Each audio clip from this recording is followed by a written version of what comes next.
അതേടാ കുമാരൻ എന്നെ കൊലക്കാരിലേക്ക് തള്ളിവിട്ടിട്ട് സുഖിച്ച് നടക്കാമെന്ന് കരുതിയല്ലേ? എല്ലാം ഞാൻ വിശദമായിട്ട് പറയാം. ഇപ്പൊ എനിക്ക് ഒട്ടും സമയമില്ല. അങ്ങനെ എന്നെ പറ്റിച്ച് രക്ഷപ്പെടാൻ നോക്കണ്ട കുമാരൻ. ഞാൻ പറയുന്ന ഒന്ന് കേൾക്ക്. വേണ്ട, എനിക്കൊന്നും കേൾക്കണ്ട. പണത്തിനോടുള്ള നിന്റെ ആർത്തി, അതിന് നീ കരുവാക്കിയത് എന്നെ. കൂടപ്പിറപ്പിനെ പോലെ കൂടെ നിന്നിട്ട് അവസാനം എങ്ങനെ മനസ്സ് വന്നടാ നിനക്ക്? ചതിയനാണ് നീ, ചതിയൻ. അതേടാ, ഞാൻ ചതിയനാണ്. നിന്നെ വഞ്ചിച്ചു, നിന്റെ പണം തട്ടിയെടുത്തു. എല്ലാം സത്യമാണ്, നിന്റെ കണ്ണിൽ മാത്രം. എന്റെ പക്ഷത്ത് ന്യായീകരിക്കാൻ ഒന്നുമില്ല, എന്റെ മനസാക്ഷി അല്ലാതെ. നടന്ന എന്താണെന്ന് നീ അറിയണം.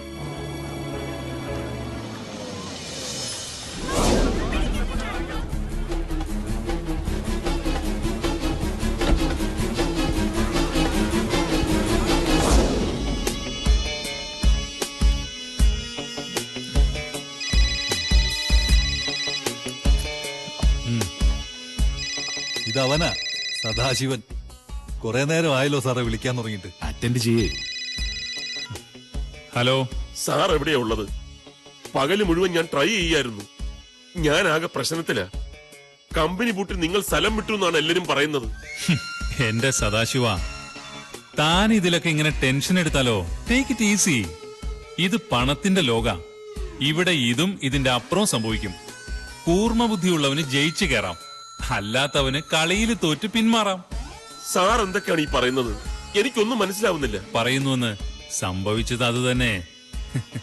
കമ്പനി പൊളിഞ്ഞു. സാർ ഇത്രയും സില്ലിയായിട്ട് കാര്യങ്ങൾ കാണരുത്.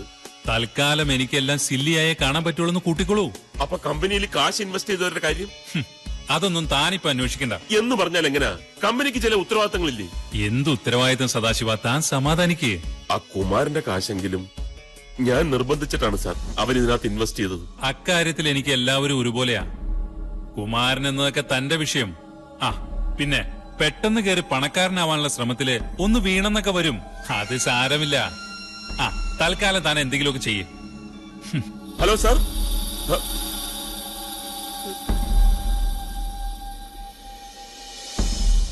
ആ സംഭവം എന്നെ വല്ലാത്തൊരവസ്ഥയിലാക്കി. കമ്പനിയിൽ പണം നിക്ഷേപിച്ച പരിചയക്കാരോടൊക്കെ മറുപടി പറയേണ്ട ബാധ്യത കൂടി വന്നപ്പോ ഞാൻ ശരിക്കും തളർന്നു. എന്റേതായ ഒരു നിമിഷം പോലും ഇല്ലാതെ ആ പ്രശ്നവുമായി കുഴഞ്ഞു മറിയുകയായിരുന്നു ഞാൻ. ഒടുവിൽ ഞാൻ വീട്ടിലെത്തിയപ്പോ ആരായി കുമാരൻ?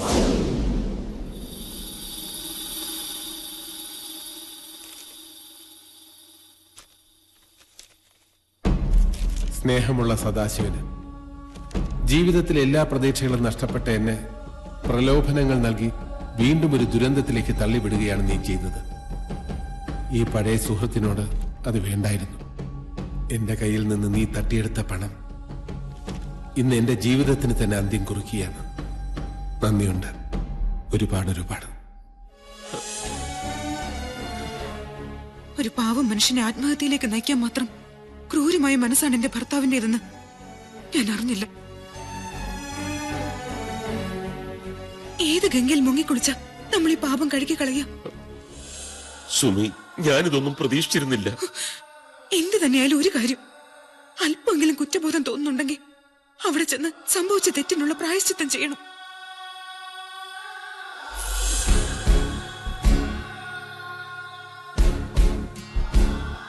നിനക്ക് നഷ്ടപ്പെട്ട കാശ് എങ്ങനെയൊക്കെയോ സംഘടിപ്പിച്ച് പഞ്ചാരക്കരയിലേക്ക് യാത്ര തിരിക്കുമ്പോ ഭയമായിരുന്നു എനിക്ക്, വല്ലാത്തൊരു ഭയം.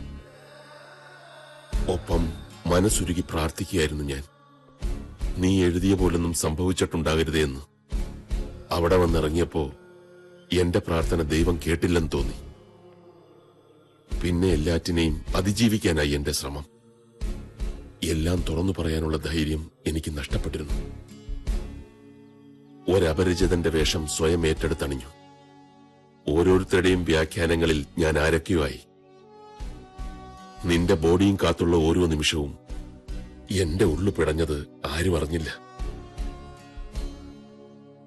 എല്ലാം കഴിഞ്ഞ് നിന്റെ വീടിനോട് യാത്ര പറയും മുമ്പ് എനിക്കൊരു ദൗത്യം കൂടി ബാക്കിയുണ്ടായിരുന്നു.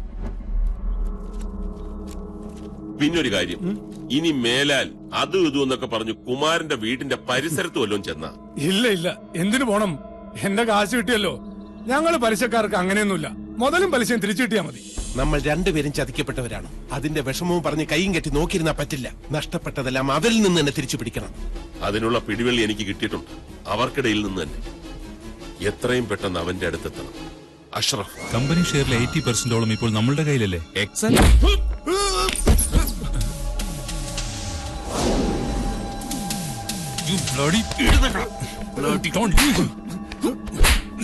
അവനെ തല്ലിയിട്ട് കാര്യമില്ല. നീ കടല് കടക്കുന്നതിന് മുമ്പ് ഞങ്ങളെ ഇവിടെ എത്തിക്കാൻ ദൈവം കാണിച്ചു എന്ന നിമിത്തമാണ്. തനിക്കിപ്പോ എന്താ വേണ്ടത്? ഉള്ളത് മുഴുവൻ വിറ്റുപെറുക്കി നാട്ടുകാർ നിന്നെ ഏൽപ്പിച്ച കാശ് നീ തിരിച്ചു കൊടുക്കണം. അതല്പം ബുദ്ധിമുട്ടായിരിക്കും. നാട്ടുകാരുടെ ഈ വക്കാലത്തിൽ നിന്ന് പിന്മാറാൻ നിങ്ങൾക്ക് ഞാൻ എന്ത് തരണമെന്ന് പറയണം. അങ്ങനെ നിന്റെ പങ്ക് പറ്റി പിരിയാൻ വന്നവരല്ല ഞങ്ങൾ. ഇത് പാവപ്പെട്ടവന്റെ കണ്ണീരിന്റെ വിയർപ്പിന്റെ കാശ. അത് തിരിച്ചു തരാതെ നീ ഇവിടുന്ന് പോകില്ല. അപ്പൊ പിന്നെ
സർ, ആയിരക്കണക്കിന് പാവപ്പെട്ടവരെ ഇന്ന് പിരിച്ചെടുത്ത കാശുമായി മുങ്ങാൻ നോക്കിയനാ ഇവന് വെറുതെ വിടില്ല. സർ, ഞാൻ നിരപരാധിയാ.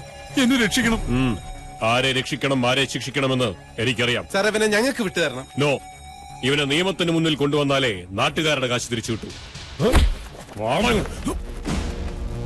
ഇവർക്കെതിരായ ക്രിമിനൽ കേസ് പ്രൊസീഡ് ചെയ്യാൻ നിങ്ങൾ രണ്ടുപേരുടെയും സഹായം പോലീസിന് ആവശ്യമാണ്.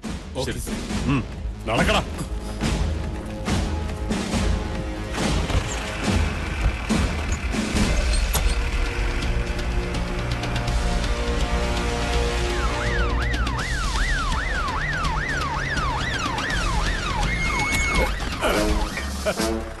കിട്ടിയടോ, ബോഡി കിട്ടി. ബോഡിയോ? ഞെട്ടണ്ട, സാധനം ഇതിനകത്തുണ്ട്. കാഴ്ചയില്ലാത്തൊരു അന്ധനാണ് ഞാൻ. താൻ എന്താ അന്നെന്നോട് പറഞ്ഞത്? ഡ്യൂട്ടി ചെയ്യാൻ പറ്റിയില്ലെങ്കിൽ മോഷ്ടിക്കാൻ പൊക്കൂടെന്ന്. അതേടോ, ഞാൻ ഇപ്പൊ എന്റെ ഡ്യൂട്ടി ചെയ്തു. കുമാറിന്റെ ഡെഡ് ബോഡി ഞാൻ കൊണ്ടുവന്നു. എവിടെയായിരുന്നു ബോഡി? ലേശം കഷ്ടപ്പെടേണ്ടി വന്നു. കർണാടകയിൽ ആനഹനള്ളി എന്ന് പറയുന്ന സ്ഥലത്തുനിന്ന്. ബോഡി ഒറിജിനൽ തന്നെയാണല്ലോ. പിന്നല്ലാതെ, നല്ല ഒറിജിനൽ കുമാരൻ. എന്റെ പ്രിയപ്പെട്ട നാട്ടുകാരെ, എനിക്കൊന്നേ പറയാനുള്ളൂ, ആരും ഞെട്ടരുത് കുമാരന്റെ ബോഡി കണ്ടിട്ട്. നമസ്കാരം സർ. നമസ്കാരം. ആംബുലൻസ് വിടല്ലേ, ഒരു ബോഡി കൂടെ കൊണ്ടുപോകാനുണ്ട്. Simon sir, Simon sir.